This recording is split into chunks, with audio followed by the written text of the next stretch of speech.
Today is the day of the great reversal. It is the day that we remember that in a confrontation between the Egyptian Empire and slaves, God chose to side with the slaves and set them free. It is the day when we remember that when God's people were exiled to Babylon and their home city and temple lay in ruins, God chose to allow even that destruction and devastation to be the beginning of a movement where peace mattered more than power and service more than domination. It's the day when the Roman Empire was confronted with the reality that even though it tried to do away with all opposition, all challenges to its power, by crucifying thousands upon thousands of rebels, slaves, traitors, and would-be messiahs, one of them would just not stay dead. Instead, Jesus of Nazareth lived on in the life of the early church and continued to bring the message of peace rather than power and service rather than domination. And this great reversal has already taken place. It has happened. I remember a story the dean of my seminary, Bob Giannini, once told me about how he witnessed the great reversal. He was dean of the seminary I attended and then later was dean of the cathedral in Indianapolis. And this is while he was serving that cathedral in Indianapolis. He went to some community function. He was at some party. It was a community event with dignitaries from all over. There were local politicians and community leaders. And he was the only person representing the religious community, the only one wearing a clerical collar. He did not expect that this would be hostile territory, but it was. For whatever reason, a man came up to him and, noticing he was wearing a clerical collar, began a conversation by saying, "How can you believe in God in this day and age?" Bob thought, how rude. But he didn't say that. He was a pastoral kind of guy. Instead, he responded by saying, "Well, I've just had too many mystical encounters with God to ever deny his existence." The man was completely unfazed by that comment and continued the conversation, sharing at length about why he was an atheist and why atheism only makes sense. Well, after listening to this for quite a while, Bob decided to take a chance, and he ventured some questions of his own. What happened in your life to make you so hostile to God and to me, God's representative? What did God ever do to you? The man actually replied quite quickly. "Well, if there is a God, he gave my wife stage 4 cancer. And ever since the diagnosis, I feel like all we've been doing is falling down a dark, deep hole and never hitting bottom. What am I supposed to do with that, preacher man?" Bob was stunned. He'd just met this man. And already they were in a deep conversation about his great agony and about the real pain in his life. And Bob was getting the brunt of all his anger. Believe it or not, this happens a lot to us clergy when we wear clerical collars. It really does. Get ready, Suzanne. This is what you have to look forward to. It really happens more than I'd like to admit. Hit bottom. That's what Bob thought of. That's exactly what he said. Hit bottom. What? Said the man, a little confused. Hit bottom. And then with God's help, begin the process of crawling back out. The man walked away in a huff. Meanwhile, Bob desperately looked for someone whom he could engage in small talk. Real small talk. Nothing serious. He stayed about another hour, and as he was leaving, the man who he was talking to earlier came up to him and handed him his business card and said, "Call me. I want my wife to meet you. You're the first person to take our pain and our circumstances seriously and talk about anything that sounded like hope.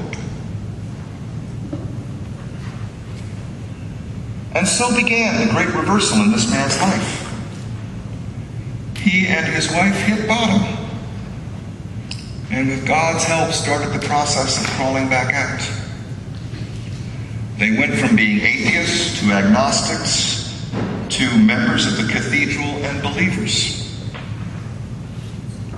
I would like to tell you that she was miraculously cured. She was not. But she and her husband found joy and happiness and the power of God's love working in their lives anyway. And they came to know that because of the great reversal that has already happened through Jesus' resurrection, death is not the end. Easter, this day is the day that we remember that the great reversal has already taken place. And it reminds me of a poem that came out a few years ago. It's a poem called The Lost Generation by Jonathan Reed. It's in a style called reverse poetry. That means the poem means something completely different depending on which direction you read the verses in. If you read it from the first verse to the last verse, it means one thing. But if you read the last verse to the first verse, it means exactly the opposite. A great reversal. A reversal of direction. So let me read the poem to you in both directions so you get the idea. By the way, the first time I heard this poem, it was read to me by a bunch of college students. It's very powerful. The Lost Generation by Jonathan Reed. I am part of a lost generation, and I refuse to believe that I can change the world. I realize this may be a shock, but happiness comes from within is a lie, and money will make me happy. So in 30 years, I will tell my children they are not the most important thing in my life. My employer will know that I have my priorities straight because work is more important than family. I tell you this, once upon a time, families stayed together. But this will not be true in my era. This is a quick fix society. Experts tell me 30 years from now, I will be celebrating the 10th anniversary of my divorce. I do not conclude that I will live in a country of my own making. In the future, environmental destruction will be the norm. No longer can it be said that my peers and I care about this earth. It will be evident that my generation is apathetic and lethargic. It is foolish to presume there is hope. Now to change direction and read it the other way around. There is hope. It is foolish to presume that my generation is apathetic and lethargic. It will be evident that my peers and I care about this earth. No longer will it be said that environmental destruction will be the norm. In the future, I will live in a country of my own making. I do not concede that 30 years from now I will be celebrating the 10th anniversary of my divorce. Experts tell me this is a quick fix society, but this will not be true in my era. Families stayed together once upon a time. I tell you this, family is more important than work. I have my priorities straight because my employer will know that they are the most important thing in my life. So 30 years from now, I will tell my children, money will make me happy as a lie, and happiness comes from within. I realize this may be a shock, but I can change the world, and I refuse to believe that I am a lost generation. David Lose, who is a preacher, wrote a very similar poem about the great reversal of Easter. It's the same style of poetry, meaning one thing in one direction and something completely different in the other. And his poem is entitled, Easter is Coming. Easter is coming. But for many of us, this is not the ultimate reality. There is too much pain and suffering in the world today. Death has the last word. It would therefore be foolish to say that the life and death of a first-century Jew named Jesus makes a difference. Why? Might makes right. Power is superior to compassion, and despair is stronger than hope. So I refuse to believe a man can come back from the dead. Sometimes the most important facts are the hardest to accept. Resurrection is a false hope. How can you say that an empty tomb changes everything? Don't you see? God loves the world as a lie. Money is God. And the one who dies with the most toys wins. I will tell you what I tell my children. There is no more to this world than what you can see, hold, and buy. There is no mystery in everyday life, and there is nothing special about ordinary things and people. Many of us simply do not believe that God can give life to the dead, bring light from darkness, and create something out of nothing. Change direction. God can give life to the dead, bring light from darkness, and create something out of nothing. Many of us simply do not believe that there is nothing special about ordinary things and people, and there is no mystery in everyday life, and there is no more to this world than what we can see, hold, and buy. I will tell you what I tell my children.